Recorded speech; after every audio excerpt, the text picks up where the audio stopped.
they eliminated our ability to get remedy. Like we can't get remedy. Right? The real remedy comes from when we recognize ourselves and then we start complaining on these people. Because you can't really take them to court like that. Like you can't really take them to court when they violate you. Because the place that you're taking them to is probably colored too. So you're taking them to court for color, but the court you're going to is colored. And then you have to file that, and that's going to cost you $200, which is fiat, which is colored. But then you're saying sovereign and all that stuff, but then you're giving them fiat to go pay to file the lawsuit. Oh, I gotta make a comment sorry, on that. I gotta make a comment on that. About the fiat, because you just brought it up. We're gonna speak on it much more later. But guess what? We found a case law that says that it says this, man. It says no natural people, no natural people can be charged to go into any state court, and then it further says that is for fiction. No, we just found it, so we're gonna look it up. Let me say what else is that. When they say you gotta put it in like this, or you gotta put it in like that, or you gotta do this, or what the procedures are, guess what? If you had read the procedures, that's for attorneys only. Attorneys have to do that. Attorneys have to put it in a certain way, not the natural people. Man, we found it now. Well, we already knew, but now we found it in support. So I just wanted to, what you're saying, so I just want to say this. Therefore, if you do go to put in a suit, especially if you make an action, right, and you pay them, guess what they know? That you don't really know. And then they're going to say, well, the law is, or the procedure, the policy is that only people who are fictions pay. Why are you paying if you said you're not a fiction? Man, we raising a bar now. We raising a bar now. Comments?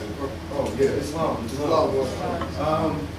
Now, understand that without a base, a table, chair, a house is not going to stand. So, your foundation is that you are not on Negro, Black, Colored, Ethiopian, and you are not a citizen of the corporate United States of America or any state, county, city, town, township, or borough. All right, you're not a resident. All right, so their statutes, codes, rules, and regulations don't apply to you. Being that we're the nationals of the land, the natural people of the land. All right, now if you know that they came over here and started these 13 colonies. All right, if they came over here, started in 13 colonies, they went through whatever they went through with the War for Independence, what we did for them, but then they want to turn around and call us Negro, Black, and Colored. But anyway, that War for Independence, all right, which was for them. Now, and you know that if they were colonies, they were dependent on England, all right? Again, making them foreigners, all right? So as time went past, from the colonies / plantations, it became the states, all right, under our Constitution, all right? However, they were all supposed to take the oath to uphold the Constitution, but if you know that they're foreigners and they came over here and they became states later on, all right, and each state created, their own Constitution, they created their own rules and regulations. Still monitored by the Supreme Law. Still monitored by the Supreme Law of the land, which is the American Constitution. All right, so if you know that, then they got a governor. They have a governor, lieutenant. All right, these are all corporate personnel. All right, now you got the municipalities. Your situation that happened here. All right, well, you see here, when were they established? When were they incorporated? That right there show you, that's prima facie evidence that they are foreign corporations and stuff doesn't apply to you. You put that in written form and you send it to them. And that's what you stand on. You stand on the Constitution. Article 6. Article 6, our law. Read that preamble. That's ours. Yeah. It ain't nobody else's. It's ours for them to follow. You know, this situation is like, it's like my little boy running around my house telling me what he gonna do. You know, I brought you here. You don't tell me what you gonna do. You understand? So that's your foundation, that you're not Negro, black, and colored, and they are foreigners. And anything that they produce or anything they try to enforce on you is fraud and is colored. Can I add? Well, go ahead, no, you go ahead. Yeah. I got to No, add all due something. respect, what he's saying is right and exact. And I want to yield the floor back. What the example that he just gave is so right and exact, because if you look in the accusatory instruments, I'm pretty sure that they label your identity as black. Exactly. So that is the foundation, like this brethren said. But I also wanted to point something out, because it's an economics commerce game as well. That's not the foundation. But just this week, Great Britain, London bridges falling down. Britain broke away from the European Union. Yes. What does that mean on the international level? Okay? Because a lot of these 13 colonies, I mean, in the subsidiary subsequent colonies were attached to Great Britain, especially in North America, all the way up into Canaan land. All right? And then we have our brethren and sistren in the South who was dealing with the Spaniards. They was running things. So my thing is this: their house is crumbling as well. All right, with London bridges falling down.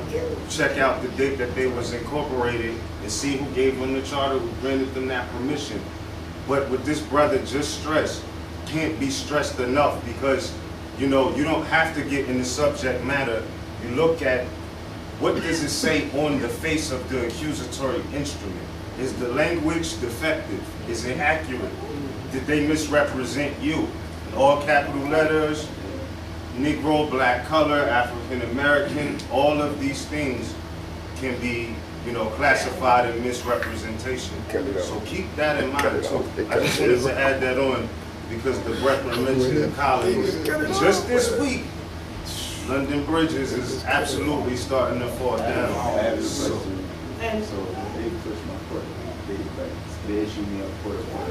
It's not a court date, it's an invitation. You gotta keep that in mind. We can talk to you about Yeah, it. we'll We're gonna have to do it. because you know, you have to remember too that like when we have these type of forums, this is why more science STEM goes out of school. Because this is not the forum really to deal with, like your issue is supposed to be, you know, my Grand Sheik, I got court coming up in 2 months or whatever like that, I need some assistance, all right, you know, Grand Governor, Grand Mufti, Grand whoever like that, you're gonna meet with this brother tomorrow 2 o'clock, help him deal with his stuff. And then, you know what I mean, you get all your stuff, you seal all your papers, bam bam, you go about your business. You know what I mean? And the fact that we dealt with it on the strength like that is what's gonna get it dismissed. Because the court is not, the court, you already in your court session. Your strategies, the way you're thinking, what moves you make right now, what you're gonna say next, before that particular date comes up, all of that is the court. That's just an invitation for a face-off, which you really don't have to accept. But everything you do prior to that is really the court. The court doesn't start when you walk in the building. Know that. So your activity now that supersedes or precedes that particular date, all of that is a part of court and international law.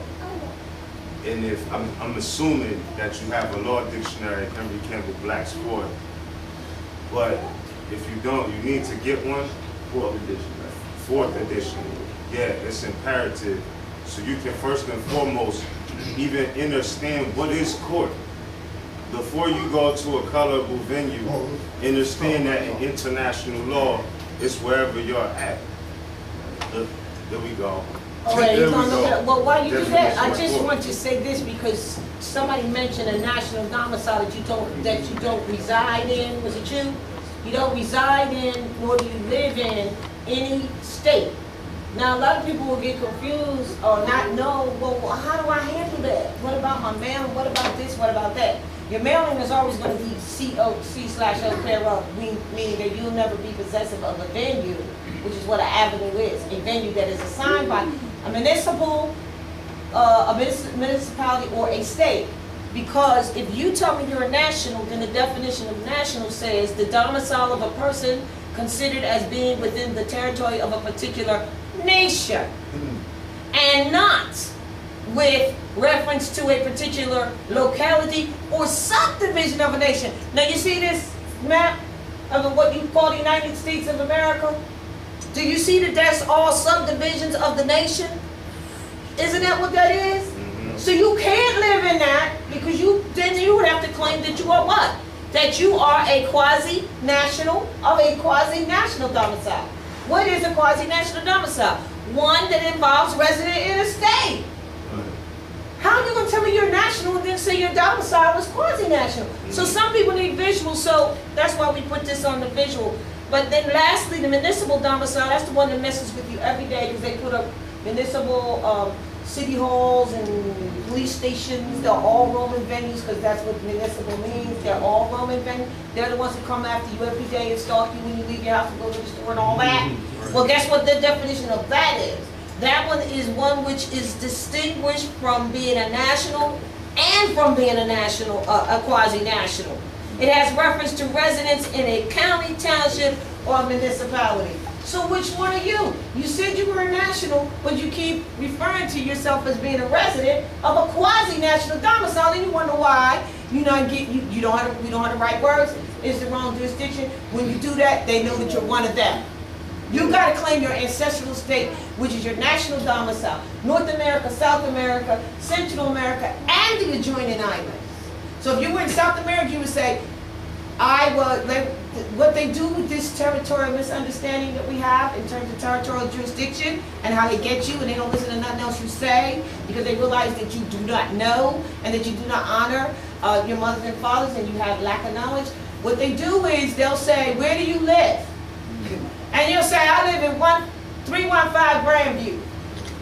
All right, they're going to roll over your behind and they're not going to tell you why. Because you can't say that you live in 315 Grandview because it's either a municipal or quasi-national domicile. You could say I take mail care of 315 Grandview. You understand? So when they do that, they automatically have taken territorial jurisdiction when they wrote you the writ and it said, and the jurisdiction of the city of Pittsburgh, you were speeding on 5th Street, right? You didn't realize that they just claimed territorial jurisdiction. You did not realize it, right? You have to write back and say, in the jurisdiction of my ancestral state / national domicile, North America, and then you can identify longitude, latitude, or whatever you want after that. I was traveling on 5th Street. If you don't do that, you allow them to take what? Territorial jurisdiction, and all they need is any one of them to get you. Islam. So what you put in your writs is your position regarding the matter. You have to write like that. Right. Since you had comment? I was just saying, like, I just heard you say that you were supposed to say that you were traveling on that street, not that you were driving. Because driving is a commercial activity, therefore the driver's license is for those who are doing commerce. And if you are doing commerce, which means you are carrying cargoes, goods, or passengers, such as a taxi, then you are subject to the policies, rules, regulations of being a driver. I know all of our life we say, I'm going to get my driver's license, I'm driving, but there's a legal technicality to that because that's a federal program that's issued by the federal government that issued it and the states participated, and they're violating everybody's rights by exceeding and taking advantage of what it is for, and have taught your children from high school to believe that they need a driver's license instrument in order to navigate upon the land. And they did it for generations and generations and sucked everyone into it so that they could continue to get federal dollars, saying that this program is absolutely necessary. Not only is it still necessary, look how many people are violating. This one was speeding, that one was doing that.